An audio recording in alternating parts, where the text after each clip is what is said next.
You're watching Beyond Markets. I'm Onyi Sunday, sitting in for Esther Awuni. On the show today, we will explore the state of healthcare in Nigeria. You can join the conversation with the hashtag Beyond Markets. Follow my handle at Onyi Sunday. The state of healthcare in Nigeria has come under scrutiny in recent times, with the Nigerian Health Sector Reform Coalition writing an open letter to President Buhari to reform healthcare systems urgently. More recently, doctors in Nigeria downed tools for 10 days and will reassess the situation of things in 2 weeks to decide if they will continue the strike action. So what steps can the government of Nigeria take to improve the state of healthcare in the country? Ifeanyi Nsofor, director at Nigeria Health Watch, joined us for this discussion. Now, a coalition of civil society organizations have written an open letter to Mr. President, and you are drawing his attention to what you say is the urgent need to address the major challenges in Nigeria's healthcare. But my first question to you is, why now? Is there a particular reason why you're sending this letter to the President? First of all, it's never too late to do that, but we feel that a lot of Nigerians are dying needlessly from preventable diseases and all sorts of illnesses that ideally should not be killing people in the 21st century. And also to stress that about 2 years ago, the One Campaign started the hashtag Make Nigeria Stronger. The Nigeria Health Watch and other civil society organizations that are part of this coalition have been part of advocating for improved funding of the health sector. So this, just to state that this is not the first time that we're making this call, but we felt that it was important for us to do an open letter to the President at this point in time so that he knows, and also Nigerians are also aware and also join in the push for improved funding for our health sector. Okay, now at the heart of your demand, or should I say appeal, is increased funding to the health sector. Now, we actually have seen an increase, especially to the Ministry of Health in 2017. It's up by 23%, but you want the allocation to be bigger, up to 5 or between 5 and 7% of the country's 2018 budget that's going forward. So tell us how you arrived at that number. Okay, so first of all, we're making different cases here. First of all, there's a case of commitment by the federal government based on what a previous government committed to 15 years ago in the Abuja Commitment for Health, where Nigeria pledged to increase its budget to 15% of the total budget. So based on that, what we're asking is that the federal government should increase funding to 7.5%. As it is now, it stands at 5.1%. And we're grateful for the increase between 2016 and 2017 budget. But again, part of the case we're making is legal because the National Health Act is a law that was signed by President Jonathan. And what it has mandated the federal government to do is to budget, set aside 1% of the consolidated revenue for health, as part of the basic healthcare provision fund. So we're asking the government to do that. And also, we're making a business case for health to say, business and economic sense to say that there are huge returns on investment when you invest in health. For example, the evidence there is that if you invest $1 in breastfeeding, you're going to get about $35 as returns. You invest $1 in nutrition, you get about 13–16%. You invest $1 in other aspects of health, you have the huge returns on investment. And also, really, quoting the WHO DG at a point in time, if we don't have health in any country, we don't have anything. You have a workforce that is not optimal, not working optimally to ensure that we have economic gains for the country. So in a nutshell, the cases we're making are both, include commitments that the government of Nigeria has made, for the government of Nigeria to also obey the law, because the National Health Act has mandated that 1% of the consolidated revenue should be set aside for the basic healthcare provision fund, and for the government to know that investing in health is actually good business and it's not just a social intervention the way it's been viewed previously. Now, apart from this open letter, have you reached out to the federal government through any other means? Yeah, so the different members of the coalition, One Campaign, Nigeria Health Watch, Save the Children, Fund, and all the rest, through their different activities, have engaged with the government, in different capacity. And part of the engagement we've done also led to, about 6 weeks ago, for the setting up of the legislative network for universal health coverage. And we're happy that at that launch, the Senate President, Dr. Saraki, made a very important commitment to say, in fact, he challenged the Minister of Health to say, if you budget for the Basic Healthcare Provision Fund in 2018, we will pass it as a Senate. So at different fora, the different partners in that coalition have been engaging with government to improve funding for the health sector. And it's also good for me to stay here that we're not just pushing for the federal government, but even for the state governments to begin to prioritize health and ensure that more is budgeted for health, but most importantly, the amount that is budgeted is judiciously expended for what it is budgeted for. I'm glad you mentioned the state governments and what they're also doing or could do more to help better the health care. You've said in this, just taking a look at the open letter you sent to the president, that 70% of the disease burden is at the primary care level, which remains the least funded. So just give us an idea of how states, at the state level, how funding is done and why we continue to have this problem of primary health care where people especially in remote areas, still do not have access to basic health care.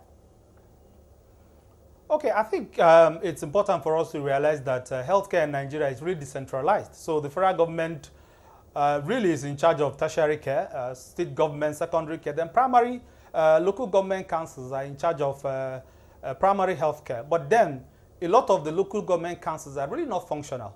The few that are functional, mostly have their funds held back at the state government by the different governors. So, and I know that the different partners of this coalition, One Campaign and Nigeria Health Watch and all the rest, have been pushing for the different state governments to really begin to not just allocate more, but to ensure that the local government councils work. So the federal government is doing its bit to improve primary health care through the National Primary Healthcare Development Agency.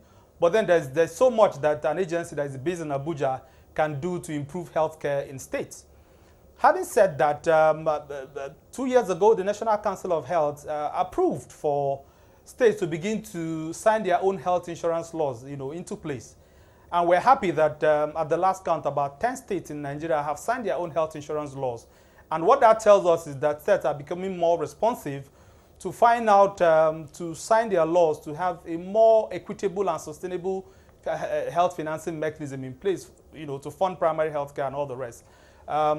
So state governments must begin to look at some of the low-hanging fruits, really. Some of these primary healthcare illnesses, they are not very serious problems, but then they end up killing, thousands and millions of Nigerians. For example, nutrition.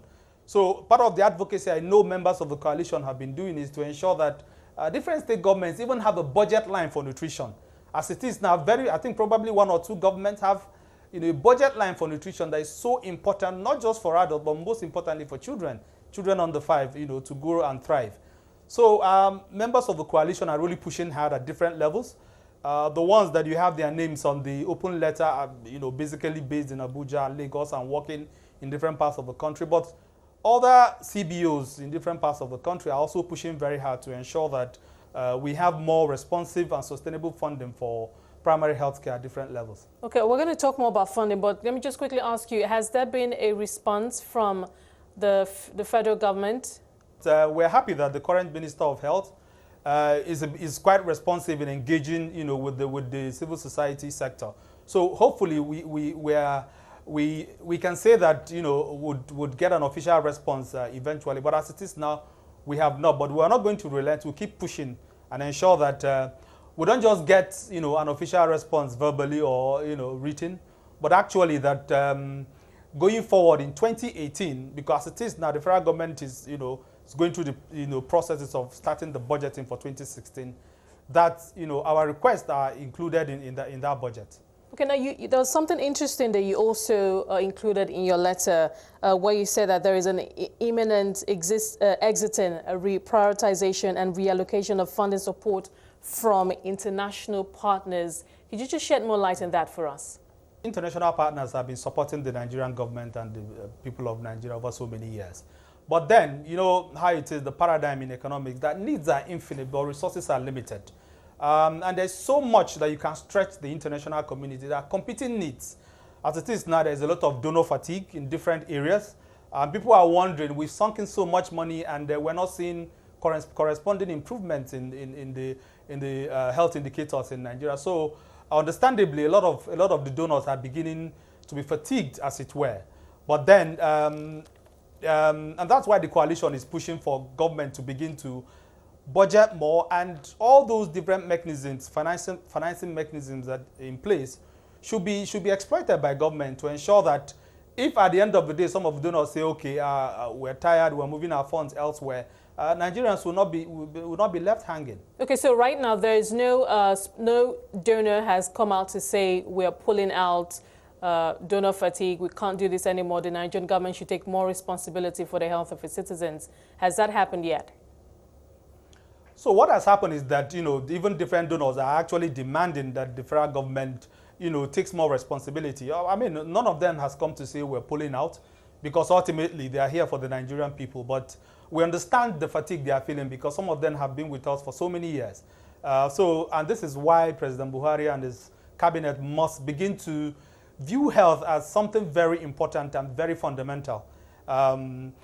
So, I mean, some months back, the Abuja airport was closed for 6 weeks, and everybody mobilized, the government mobilized every resource to ensure that that particular airport opens in 6 weeks. So why can't we do the same for health? Do you think it's a priority problem for the government? If the government really realizes, or people who make the budget for government realize the strategic place that health, occupies in the lives of people, they will realize that you actually need, a healthy and a healthier and stronger people to be able to help you achieve your objective as a nation.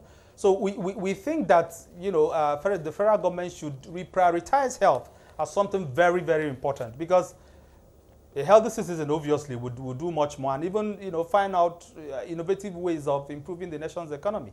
Now, speaking about innovation, some health experts have said that the health institutions themselves should reach out to private organizations, the private sector, to come up with some kind of public-private partnership model that will suit, well suited for the health sector, so that the private sector can also share part of the burden of the federal government, because the federal government, cannot continue to build hospitals. I mean, there are other competing sectors in annual budgets, and so the call has been there. Reach out to the private sector and see how a plan or some kind of PPP model can be worked out in a way that there can be sufficient, or at least continuous funding from the private sector. What are your thoughts on that?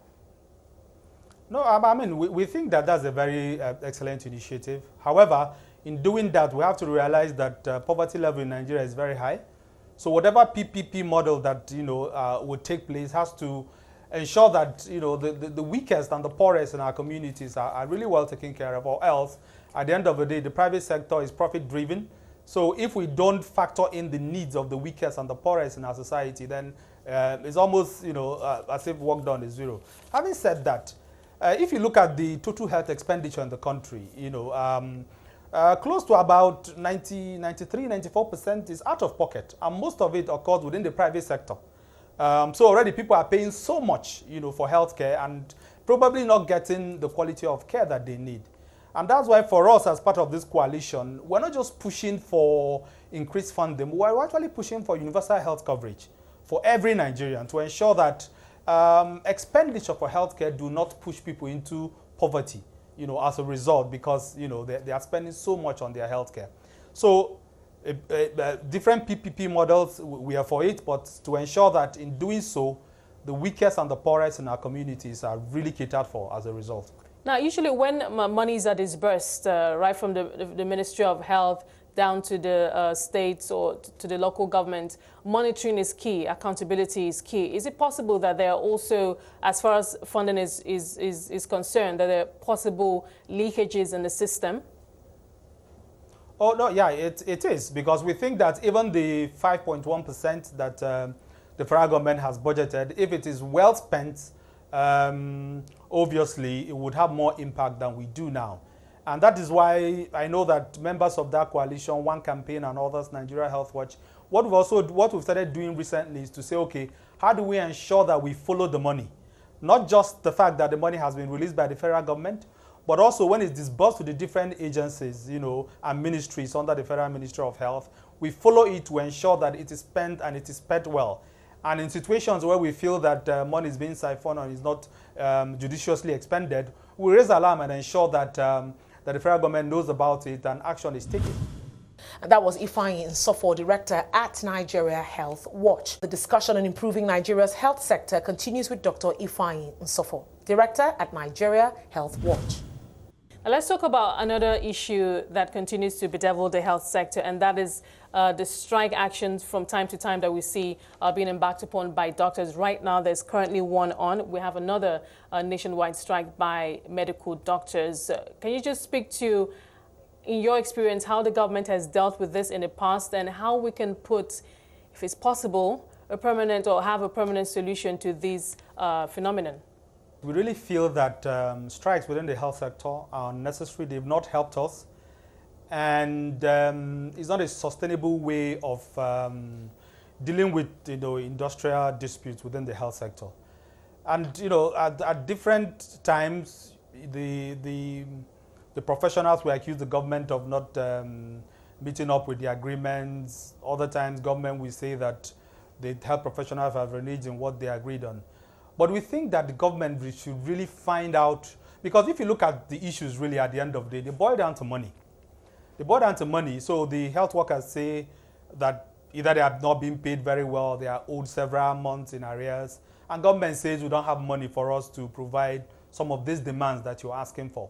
And it still brings us back to the funding for the health sector.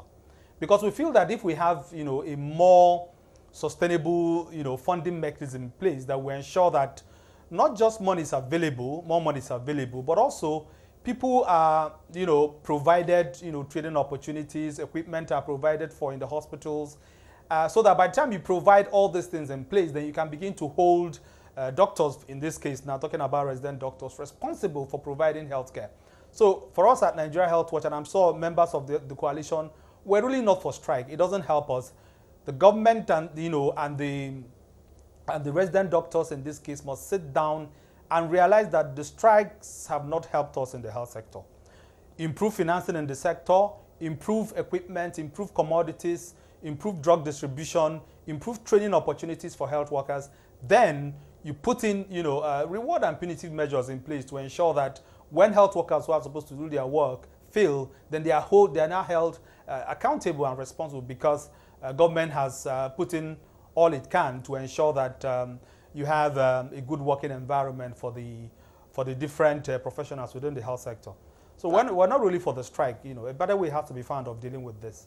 Now, I'm curious to know, when these strikes take place and the doctors abandon the hospitals, is there any mechanism or are there any laws that protect the patients who have been left without medical attention, or they actually just left there without doctors?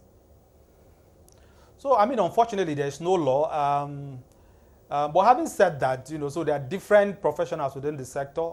With this resident doctor strike now, the consultants are around, the house officers are around, the doctors who are doing their National Youth Service Scheme are around, the nurses are around. So somehow, I'm sure services will still continue, although in a skeletal form in different health facilities. Unfortunately, there are no laws protecting the patient, and that's why, for us again, we've been talking about patient-centered care, to ensure that at the end of the day, whatever it is the government and the professionals do, they must realize that healthcare rises and falls on the patient. We must take into cognizance what is in the best interest of the patient, to ensure that even when strikes do happen, we don't think they should be happening, but even when they do happen, that is taken care of, and and lives are not lost. Because at the end of the day, let's be very frank with this, once doctors, once nurses, pharmacists go on strike, patients die. And it's good for us to have that at the back of our mind. Let's talk about primary health care. We mentioned that, we talked about that earlier, how that 70% of the disease burden still remains at a primary health care level. And you talked about the fact that, of course, the local governments are the closest to the people in the villages and the remote areas, and they are the ones who should provide this health care. But I also know that NGOs, coalitions also of NGOs basically also contribute in terms of either funding or services, drugs, etc. Just help us understand to what extent this has gone, or in what ways this has helped help primary care at that level in support and also supporting local government? To be honest, I think without the CSO sector in Nigeria within the health sector, things would have, would have been a bit more difficult in the primary healthcare system. Let me give you an example. More than 1 million children aged 5 years and below die every year in Nigeria. Up to 50% of the causes of the deaths of these children is due to malnutrition. And in most cases, the malnutrition is not really because of poverty, but because the communities do not realize how to prepare food with the locally available food substances. So you have a primary healthcare center that does not bother to provide those kind of services, training communities, training mothers, training caregivers on how to provide nutritious meals. And this is where the CSO sector comes in. I know different projects that we've been part of, train people at that local level to say, okay, this food substance that you have locally available here, they are nutritious. But the problem is that the way you've been preparing these meals have not been the right way, so children have not been eating the way they should eat. And even something as basic as breastfeeding. You have primary health centers, non-functional. Women are not taught that it is very important to breastfeed. For us at Nigeria Health Watch, we've been to some communities where even the colostrum, the first breast milk that comes out when a woman is breastfeeding after birth, people believe that it's poisonous. They should be thrown away. But then evidence shows that that's actually the most nutritious part of the breast milk. And CSOs fill this gap to train people about to know that these things are the facts, and if they are done properly, a lot more children, for example, will survive. And even if you use women who die during pregnancy, the commonest cause of that is excessive bleeding after birth, which is postpartum hemorrhage. Something as simple as the way the labor is taken would prevent up to 70% of women dying as a result. And CSOs fill that gap, training women, training midwives, training community volunteers to mobilize women to come to health facility to deliver instead of delivering at home. And maternal care and nutrition are really key components of primary health care.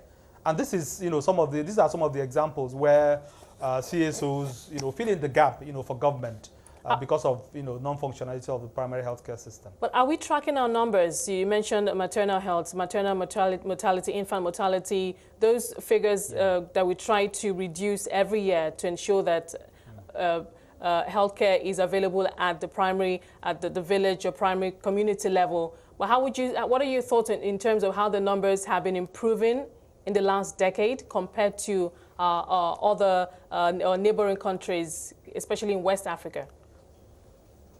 I think the numbers in Nigeria have improved marginally. Nigeria has some of the worst indices for maternal and child health, anywhere in the world really, not just West Africa, and that's quite sad. But I would like to quote the UNFP at this point that no woman should die while giving life. So even with the marginal increase that we have attained in maternal mortality, for example, it is still abysmal that every day up to 160 women die daily due to pregnancy and birth-related complications. And somebody put it succinctly that the number of women that die during childbirth and labor in Nigeria is like having a commercial jet full of pregnant women and crashing every day. That's actually what happens. So we feel that there's no reason why a woman should still be dying from such preventable health issues in the 21st century. Okay, now if I could just come in here, if you do, speaking hypothetically now, if you do get the federal government to increase funding by up to 7.5%, which is what you're requesting for, if that does happen, would you be asking for more in the not too distant future? Oh, definitely. We'll be asking for more because, again, we're not just asking for an increase to 7.5. We're also asking for the 1% consolidated revenue fund for the basic healthcare provision fund to be budgeted for. So if they do that in 2018, of course, we hope that the minimum that they can do is 15% because that was the commitment that Nigeria made to the international community and to the people of this country 15 years ago. So we'll keep asking until we get to a situation where, like I said initially, we have universal health coverage, which is really people having access to the care they need without suffering financial hardships. Now, in those 15 years that you were asking for that 1% consolidation fund, what was the response that was given? Okay, so we've engaged different members of the executive team, the minister, the vice president. So they've given different reasons, which we did not feel were cogent enough. And what we've tried to do is that we've also, in different fora, we've tried to even make estimations of what it will be for the next 7 years so that government begins to plan. And the 1% consolidated revenue for this year is probably about 55 billion naira. It's not much, but at least what that would do is that it provides some kind of fund to provide a basic package of healthcare for the weakest, pregnant women, children under 5, the aged, retirees, and all the rest. So that these people, who are considered as the vulnerable in our communities do not suffer so much hardship as a result of ill health. That was Ifeanyi Nsofor, Director at Nigeria Health Watch.